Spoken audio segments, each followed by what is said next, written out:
어릴 때부터 저는 한국을 조금 불편한 나라로 느꼈어요. 뉴스에 나오는 건 대부분 갈등과 문제였고 학교에서도 일본과 사이가 안 좋았다는 이야기만 들었거든요. 괜히 감정적이고 날카로운 이미지도 있었고요.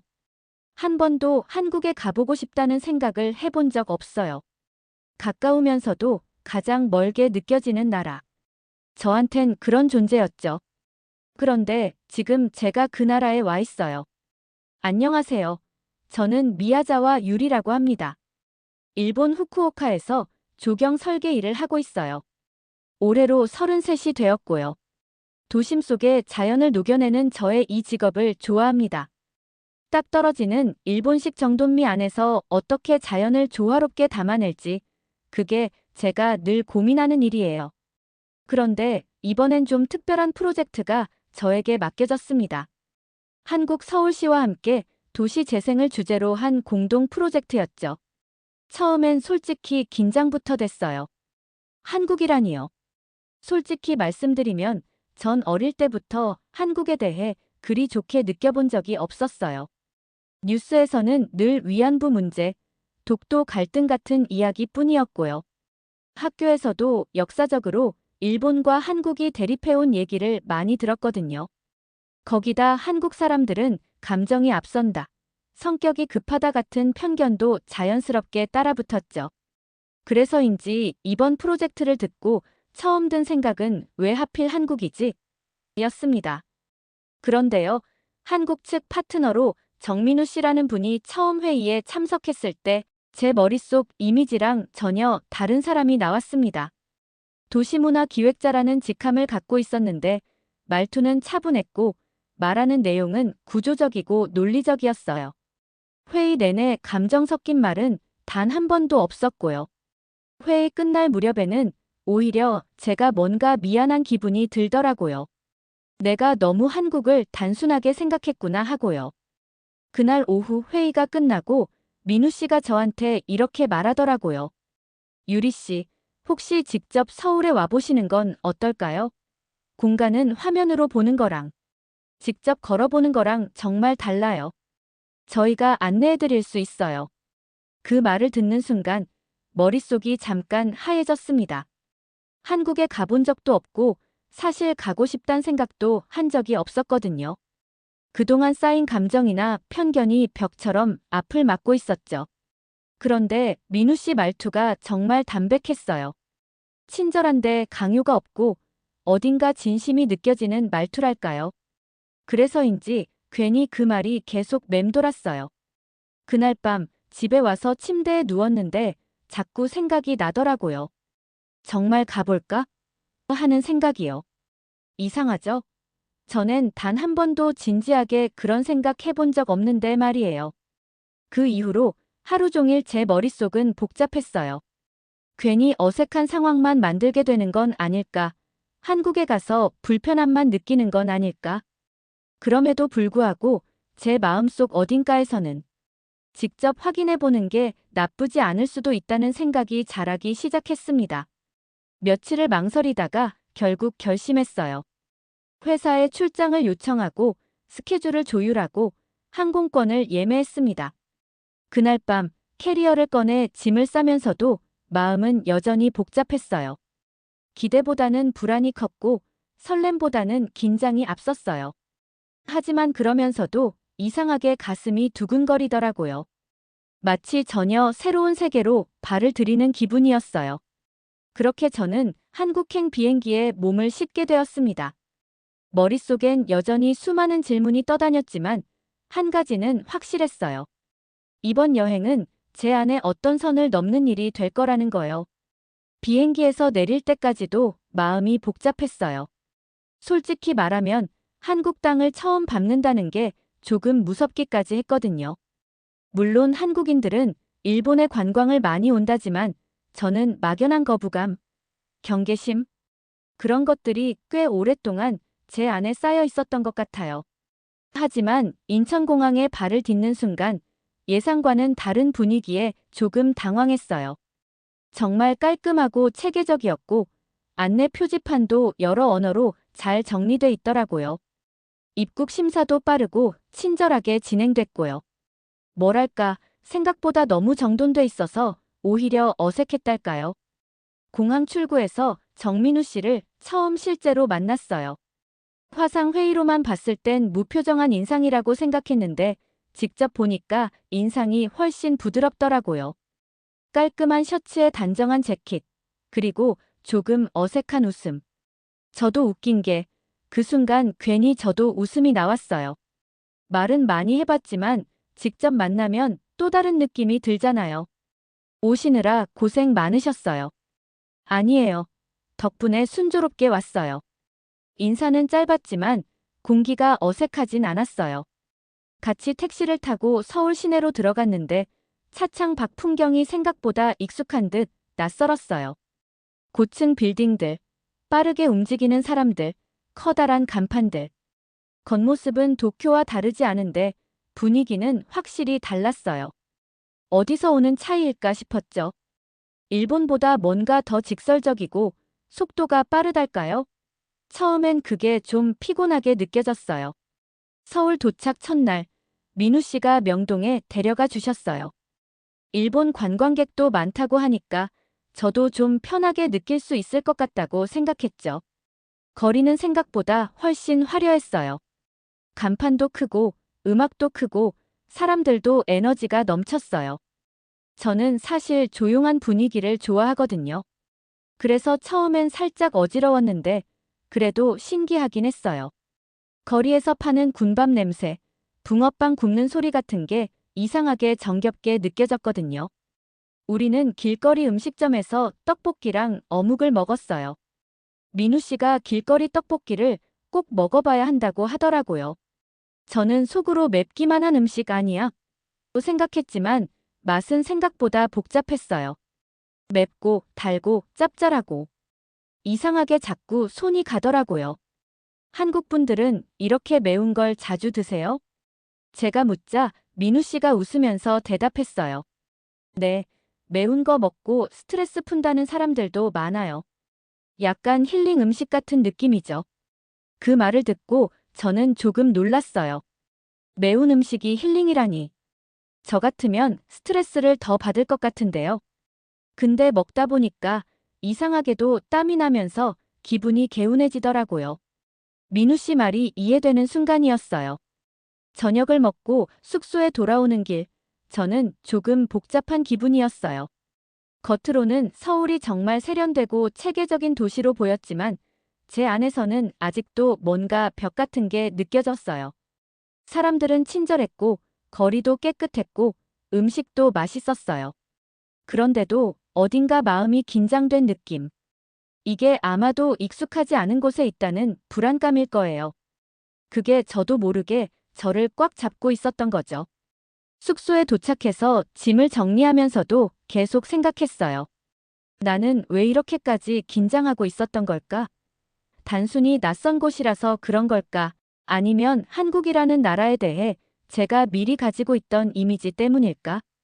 그런 질문들이 계속 머릿속을 맴돌았어요. 그리고 이상하게 민우 씨가 한 말이 자꾸 떠올랐어요. 직접 걸어보시면 느낌이 다를 거예요. 그날은 그렇게 하루를 마무리했어요. 피곤했지만 쉽게 잠이 오지 않았어요. 막연한 두려움이 조금씩 호기심으로 바뀌고 있었거든요. 내가 몰랐던 한국이 이런 모습일 수도 있구나 하는 생각이 아주 조심스럽게 제 마음을 건드리고 있었어요.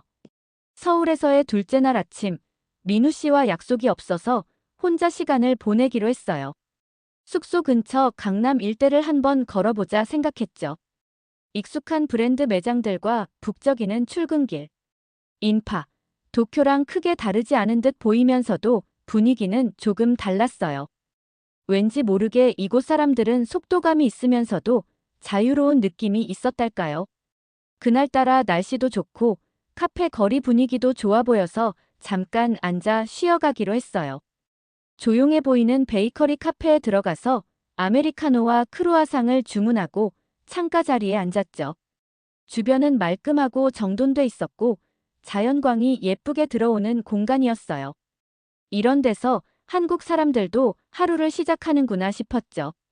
그런데요, 잠깐 자리에서 일어나 화장실에 다녀온 뒤 가방을 열어보는데 순간 머리가 새하얘졌어요. 지갑이 없어진 거예요. 분명히 가방 안에 넣어뒀는데 어디에도 없었어요. 카드, 현금, 신분증 다 들어있던 지갑이요. 땀이 확 나면서 온몸에 힘이 풀렸습니다. 멍하니 앉아서 손가락만 꼼지락거리고 있었어요. 카페 직원에게 혹시 분실물 들어온 게 있는지 물어봤는데 없다고 하더라고요. 주변 테이블도 살펴봤지만 보이지 않았고요. 그때 한 중년 남성분이 조심스럽게 제게 말을 걸었어요. 무슨 일 있으세요? 도와드릴까요? 그 목소리가 참 따뜻했어요. 저는 한국말을 완벽하게 못하니까 당황하면서도 지갑을 잃어버렸어요. 라고 더듬더듬 말했죠. 그런데 그분이 바로 자신의 스마트폰을 꺼내 번역 앱을 켜더니 차근차근 상황을 이해해 주셨어요. 가까운 경찰서까지 같이 가드릴게요. 걱정 마세요. 그렇게 말해주시는데 정말 눈물이 날 뻔했어요. 그분과 함께 경찰서를 향해 걸어가던 길 한 할머니가 우리를 바라보시더니 다가오셨어요. 그리고 제 손에 10,000원짜리 지폐를 쥐어주셨어요. 이걸로 택시 타세요. 너무 걱정하지 마세요. 정말 믿기지 않았어요. 낯선 외국인을 위해 그것도 갑작스러운 상황에서 아무런 대가 없이 그렇게 해주신다는 게요. 순간 마음이 복잡해졌어요. 제가 그동안 어떤 눈으로 한국을 봐왔는지 스스로가 부끄럽더라고요. 경찰서에 가서 분실 신고를 마치고 나서 마음은 조금 진정됐지만 여운이 남았어요. 그날 저녁 민우 씨를 다시 만나 이 일을 자세히 이야기했어요. 지갑 잃어버렸는데 도와주신 분도 계시고 어떤 할머니는 돈까지 쥐어주시더라고요. 민우 씨 이런 거 진짜 흔한 일이에요? 민우 씨가 웃으며 말했어요. 흔하다고 말하긴 어렵지만 한국 사람들한테 정이라는 건 익숙한 문화예요. 꼭 아는 사람이 아니어도 누가 어려움에 처해 있으면 그냥 못 지나치는 경우가 많아요. 말로 설명하긴 어렵지만 그게 우리가 자라온 방식이라서요. 그 말을 듣는데 마음이 이상했어요. 저는 늘 한국은 일본과 늘 긴장 관계에 있는 나라, 감정적인 나라라고만 생각했어요. 그런데 정작 제가 직접 겪은 한국은 정반대였어요. 거리에서 만난 이름 모를 사람들의 따뜻한 행동은 제 안에 있던 낡은 인식을 흔들어버리기에 충분했어요. 그날 밤 숙소로 돌아오는 길이 유난히 조용하게 느껴졌어요. 서울은 그대로 시끌벅적했지만 제 마음은 오히려 고요했어요. 이상하게도 그날 이후 낯설게만 느껴지던 서울의 공기와 표정이 조금은 익숙하게 느껴지기 시작했어요. 말 한마디, 작은 행동 하나에 담긴 진심이라는 게 이렇게 크구나 싶었고요. 이 경험이 제 마음의 문을 조금은 열어준 것 같아요. 저는 그제서야 한국이라는 나라가 제게 조금씩 다르게 보이기 시작했어요. 누군가를 안다는 건 그 사람의 말을 듣고 행동을 보고 직접 경험하면서 만들어지는 거구나. 그렇게 조금씩 느끼기 시작했습니다. 경험이라는 게 참 묘해요. 어제까지만 해도 낯설었던 도시가 하루 사이에 조금은 편안해졌거든요. 지갑을 잃어버리는 일을 겪고 나서 오히려 사람들한테 위로를 받았고 그 덕에 제 안의 경계심이 눈에 띄게 풀렸어요. 그런 와중에 민우 씨가 뜻밖의 제안을 해주셨어요. 유리 씨, 혹시 시간 괜찮으시면 이번 주말에 경주에 다녀오실래요? 서울도 좋지만 한국의 진짜 매력은 전통 속에 숨어 있거든요. 경주. 이름은 여러 번 들어봤지만 솔직히 어디에 있는지도 정확히 몰랐어요. 한국의 옛 수도라는 정도만 알고 있었죠. 저는 잠깐 망설이다가 고개를 끄덕였어요. 이런 기회가 아니면 아마 평생 안 가보게 될지도 모르잖아요. 그리고 솔직히 한국에 대해 더 알고 싶은 마음이 조금씩 커지고 있었거든요. KTX를 타고 2시간쯤 달렸을까요? 경주역에 내리자마자 공기가 달랐어요. 서울과는 완전히 다른 느낌이었어요. 고요했고 시간이 느리게 흐르는 것 같았죠. 시내를 조금 벗어나 한옥마을에 들어섰을 땐 말이 필요 없었어요. 나무 냄새, 기와 지붕 아래의 그림자, 바람 소리까지. 일본의 전통 마을과 비슷하면서도 뭔가 다른 분위기였어요. 민우 씨가 저를 데리고 찻집에 갔는데 그곳은 정말 조용하고 따뜻했어요. 나무로 지어진 내부, 다다미 같은 바닥, 창문 너머로 보이는 정원. 차와 함께 전통 다과가 나왔는데 그 섬세한 맛에 감탄했어요. 이런 건 처음이에요. 일본에서도 전통 다과는 있지만 이건 뭔가 더 부드럽고 정이 담겨 있는 느낌이에요. 제가 그렇게 말하자 민우 씨는 조용히 웃으며 대답했어요. 한국 사람들은 음식에도 마음을 담으려고 해요. 한식이 재료 하나하나에 신경을 많이 쓰는 것도 그런 이유고요. 정이라는 게 꼭 말로만 전해지는 건 아니거든요. 저는 문득 궁금해졌어요. 그래서 조심스럽게 물어봤어요. 민우 씨는 일본에 대해 어떻게 생각하세요? 정말로요. 그는 잠시 뜸을 들이더니 말했어요. 어릴 때는 솔직히 감정이 좋지 않았어요. 뉴스에서 본 이야기들, 역사 문제 때문에요. 그런데 일본 유학생 친구들을 만나고 직접 일본에 가서 생활해보면서 생각이 달라졌어요. 결국 중요한 건 사람인 것 같아요. 나라보다 사람이요. 그 말이 가슴에 박혔어요. 저도 같은 경험을 하고 있었으니까요. 저도요. 한국이라는 나라를 겉으로만 판단해왔던 것 같아요. 사실 조금 무섭기도 했고요. 그런데 이렇게 직접 와보니까 전혀 다르네요. 사람이 다르니까 시선도 달라지네요. 그날 저녁, 숙소에 돌아오기 전 경찰서에서 연락이 왔어요. 제 지갑이 접수됐다는 거였죠. 어떤 분이 길에서 주우셔서 경찰서에 맡기셨다고 하더라고요. 믿기지 않았어요. 이렇게 빨리 찾을 줄은 상상도 못했거든요. 현금도, 카드도, 신분증도 그대로였어요. 경찰관이 웃으면서 말했어요. 한국 분들 중엔 이런 경우 많아요. 주우면 꼭 가져다 주세요. 저는 연신 고맙다고 인사했어요. 그 소식을 들은 민우 씨도 같이 기뻐해줬어요.